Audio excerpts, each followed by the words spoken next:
but spending your time recruiting the guys in your room. We knew there was a possibility those guys could leave, and that was just great conversation. It's a culture, it's a brotherhood. It's all the reason why they came back. But we spent a lot of time talking and talked to the parents and for them to make the right decision. It still came down to them making a decision what's best for them. And they all felt the best thing was to come back and try to redo it again. And I think it's awesome. It speaks volume with the kids and the family, but it really talks about what they believe in, the brotherhood, the culture of this program. That's why they came back. Larry, is it possible that this is the deepest, most talented line you will have at Ohio State? I mean, obviously, you've had DeRosas, you've had Chase. Maybe not be a number 2 draft pick, but in terms of depth and talent, is this as good as it gets for you? Yeah, I think the fact that those guys came back make us stronger. There's no question. You got experienced players who play, and they're coming back, and they've been great. Other than Mike Hall, I mean, it's been really great. So I think there's a chance for us to be really good, but it's a long ways away to determine that. But I like where we are in the sense that those guys make us better, and also make the young players better. Larry, what do you want to see from the second group then? If you know that you've got that talent at the top, what do you want to see from guys like Jason and Kayden and Will? They got to be able to come in and play 25, 35 plays a game and do it early in the season. That's the plan. And get those guys ready for the long haul. And so they got to play early, got to play often, and that's the plan. That's why we're getting them ready. They were taking a lot of 1 reps today. They were going against the 1 guys. They got to get better. And I think that's the only way they get better is going against the best. And so we're prepping those guys for that. When it comes to Will, obviously Kayden and Jason got to practice quite a bit last year in the season, but Will seemed to always be on the injury list. Yeah. What did he do in the winter and so far this spring? Well, he's healthy now. He's healthy now, and he's practicing really well. And so we're counting on him. We're counting on Jason Moore, who's having really a good spring right now. Where does really surprised this spring. He's done a great job for us. Where does Taiwan fit in all that? How's he coming along? He's coming on real good. I think that with Taiwan, he was behind football-wise because he's been a baseball player all his life. And then he goes down to his other college, and then he's played baseball again. So he's behind football-wise. When I thought when he got here, he was behind football-wise, just technique-wise, playing the game. So it's taken him a year. Now we see the growth. Now we see the potential what he can bring to the table, and that gives us more depth. Larry, I don't know that we've talked to you since signing day. Yeah. Edrick, what was that phone call like? What did you kind of feel was riding on it? It was interesting. It's just one of those things that happen in the middle of recruiting. You think you're to the end of it, and it's all done, and all of a sudden there's a pause, right? So pause, there's a quietness, that goes. Like he just went quiet, couldn't get, no one could talk to him. And then finally we got to reach him and got to talk to him. I think he knew where his heart was, and his heart was always here. He's always said that this is where I want to be. I want to be here. And then I think coming to that decision at that late stage scared everybody since. But he called, and we went down and got Coach Day and said, "You got to take this phone call now. We got to go. We got to get this guy." And but his heart. So he walked in the first day in the building. The first thing he says, "I love this place." That tells you that his heart's been in the whole time. Describe what that phone call was like, and how nervous were you during? Oh, it was nerve-wracking because it's a quiet point, right? You're getting ready to go to the signing, and all of a sudden you can't get him. You're not talking to him like that's not good, right?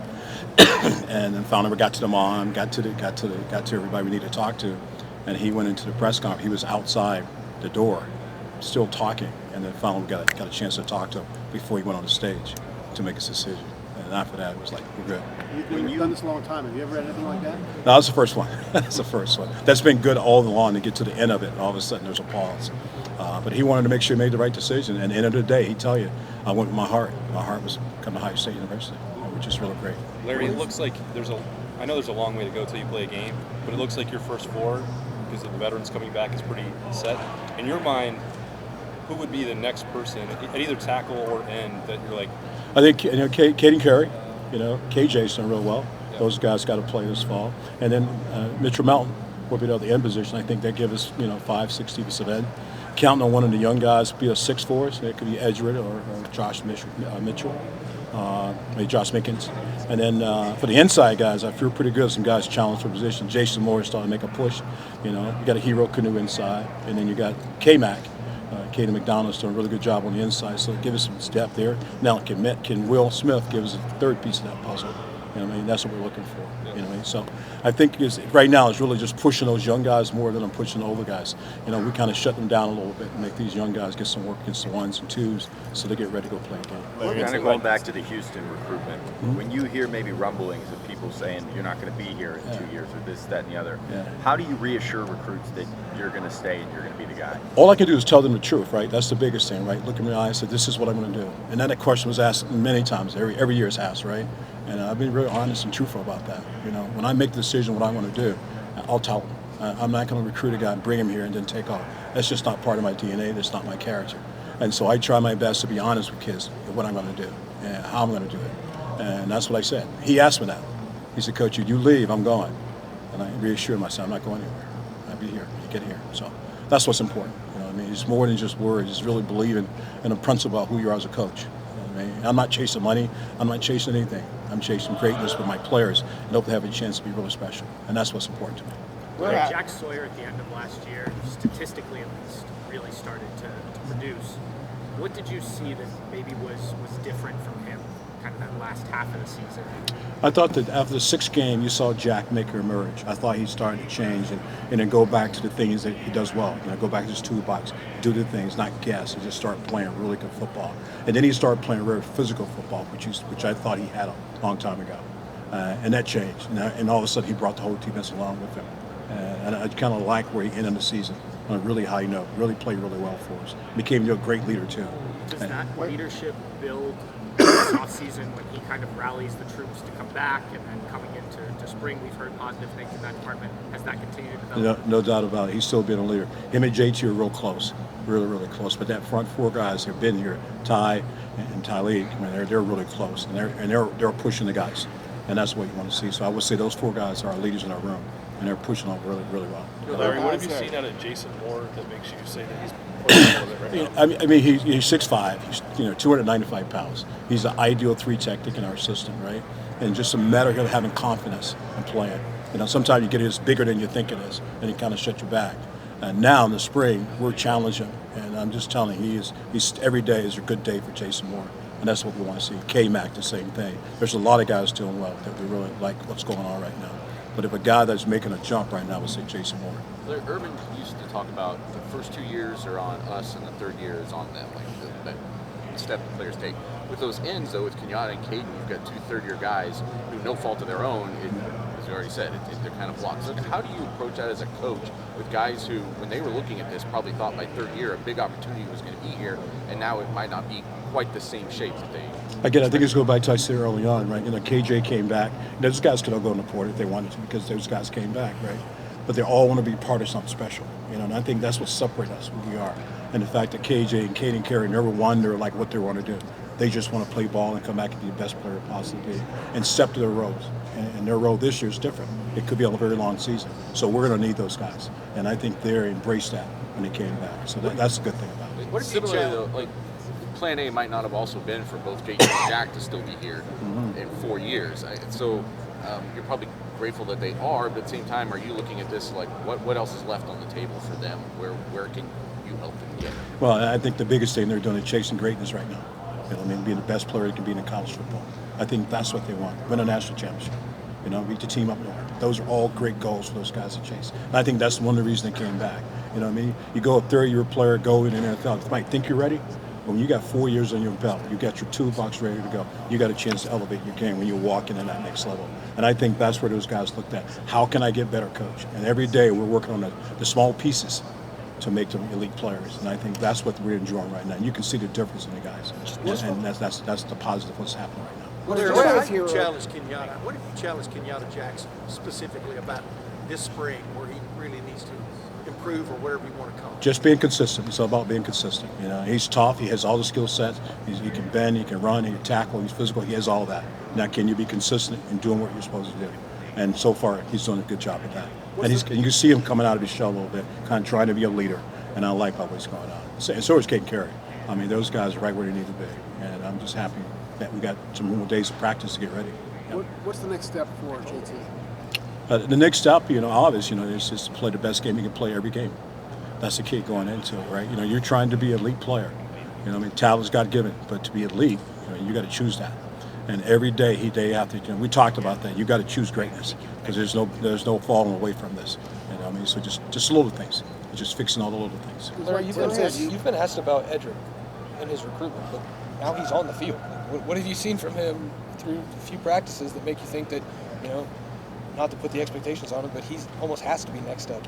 I hope so. Yeah, continue to go. It's a growth process. those young guys come in, it's like he should be in the classroom getting ready to go to prom now. He's here. And so he's got to go through a growing stage, How to play hard. Playing hard in high school and playing hard in college, two different levels. It's full speed ahead. I mean, so he's going to learn how to do that. He's got the skill set.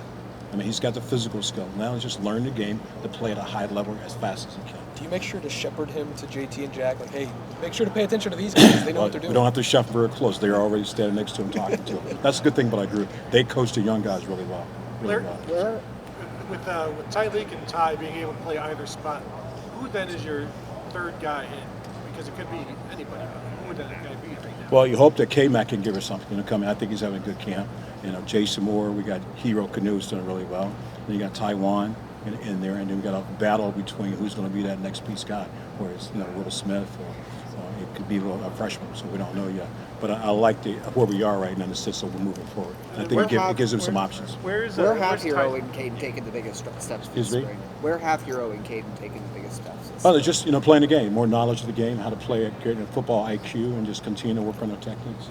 And that's never going to stop. And I think that's what's happening right now. Is there something Kayden can give you with the one tech sort of being that, space heater, maybe an explosive first step, there at that spot? Yeah, he's a nose guard and he's powerful. We like to see him continue to bring his weight down, but he's a big man. He's very strong and he can handle the center really well. And he gives the idea of nose guard. That's what we're looking for. An explosive guy, big guy in the middle, just kind of manage things for us. Now that Taiwan's been here for a year, where's he at? I think I said earlier on, I think now the growth is there. Baseball is behind him now. He went through a learning curve last year, I thought, just trying to play football again. Now you see him make some steps, and I think going into the fall, he'll be able to help us in the fall. What's that learning curve like when he's playing baseball and dedicating time? Well, it's technique, right? You just don't know about football. Eyes, eye discipline, how to get off the ball, how to get off blocks. All those things take time to learn how to do if you haven't done it before, right? It's like different swinging a bat and hitting a guy in the mouth. You know what I mean? So that's the difference, and you got to learn how to do that. Yeah. With Hero, was there more of a learning curve there, and did you see something change last year that told you he had gone up to grasp this a little bit? Yeah, early on it was a struggle for him because it was all new to him. Even though he played football, but he hadn't played football for 2 years, 3 years. It was all baseball, and so just basically learning the game, understanding blocks and scheme, and seeing all. It takes time to do that. Then you start into the season, started to do a good job of starting to understand it. Now with spring football on his belt and the last season, you can see the difference in him right already. That he's starting to learn how to play the game. Larry Tyleek for a long time. The key word was consistency. Mm-hmm. He got there last year. No doubt. What's the next step for him? What can you see? What can he be this year? Continue to do what he's doing. He's working real hard right now. He's working real hard. He's exactly what I thought he was going to be coming back in the season where we'd be. There's no more. He's running to the ball full speed every play. He wants to be great. And when you have that in your mind, everything's a challenge. I would imagine for you, you've coached for a long time, that having a group like this is special for you.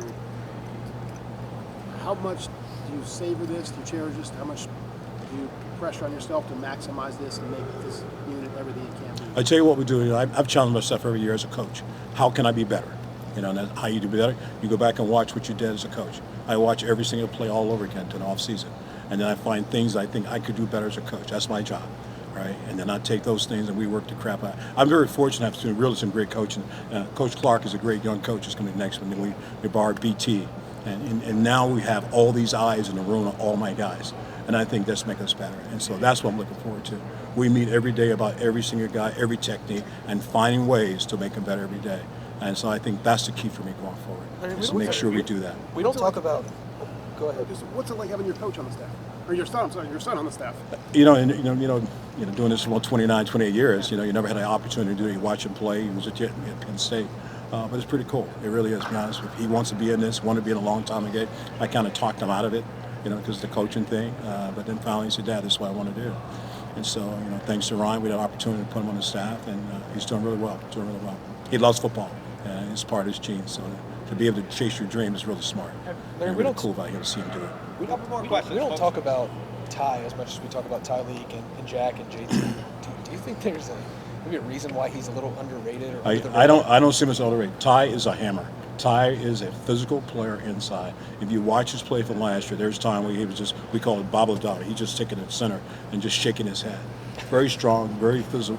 And the thing that we did well last year, we tackled well on the inside. And that was Tyleek, and Ty did a really great job. Mike really did a good job of managing the middle of the defense. And Ty, to me, is a sleeping giant. He really is, because he makes us go. He makes us go. He's smart, he's a leader, and he knows exactly what he wants to do. and I love that about Ty. Yeah. Larry, we've asked you about over here, Larry. We've asked you about a lot of different guys. How do you balance the talent you have at the top end and the depth you have behind them when you're trying to figure out a rotation, also knowing that expanded playoff league will probably be 2 more games? Yeah, no doubt. And that's what we're talking about. You know, a chance to play 17 games. We've never done that before. And so early in the season, we may play a lot more young players in a situation to make sure we get to the stretch, right? And I think our older players now understand like what we're up against. And the thing I would say to you that we don't have jealousies in the room. We don't have that. We have a bunch of guys that want to win. And if you can help us win, I want you to help us win. That's the attitude in the room. And so they understand that we have to go into the season, we have to rotate, and we have to do it early in the season, get a chance to get to the back end of the season. We're going to do what we want to do. Not rotating last year, was that more about top end of the room and how good those guys were, and maybe some of those young guys like Kenyatta and Kayden not necessarily being ready for those moments? Oh, no doubt about it. Yeah, you know, quite ready last year to throw those guys in and say go battle. You know what I mean? You got to be smart. You know what I mean? You don't want to put them in a situation where they have a handicap. Handicap being like they fail, they let everybody down. That you could carry that. You know, I'm really good about not putting freshmen in a position where they have a chance to fail. I want them to be successful. Now those guys have some depth. They have their experience. Now let's go play.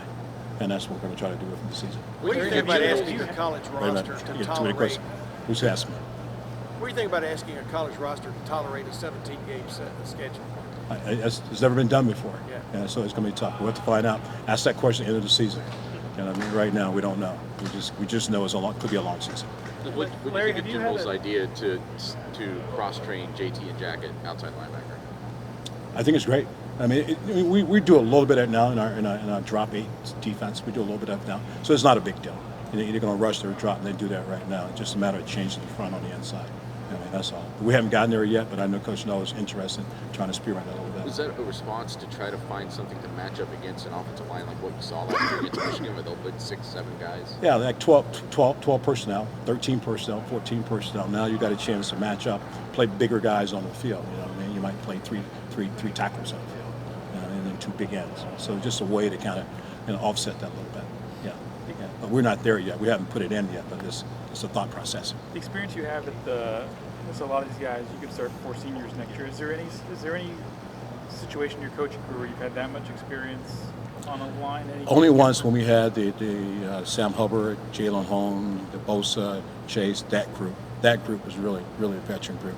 Now we did a lot with those guys. That's where the Rushmen package came, because we had to get those guys on the field. But these guys are, I like the guys who are back, but I like the young guys who are starting to go because they can see what it takes to be great, right? And so there's great examples of those guys. Just imagine those guys who left. There'll be a lot of young players trying to learn with young players. And so we have a bonus right now. These guys are all back. I think you have more depth now than you did with that group, right? That's right. You have more depth now. Exactly right. With the Rushman package, I think last year there were times when JT moved inside, and there were times when Jack moved inside. What do you like about those 2 guys inside in the Rushman package situation? How much of that is just you want the experienced guys being on the inside? Yeah, it really is just a matchup. I look for a matchup, right? If there's a guard that we think we got a great matchup for a Rushman, we want to take advantage of that. And so we have to look and see how we go through the season, how much we can use the Rushman package, or we know we have pass rushers, just how we're going to use it, put the pieces together, and we'll figure it out as we go. Coach, thank you very much. Appreciate it. Thank you, Larry. Thanks, Coach. Thanks, Larry. Thanks, guys. Thanks, Larry.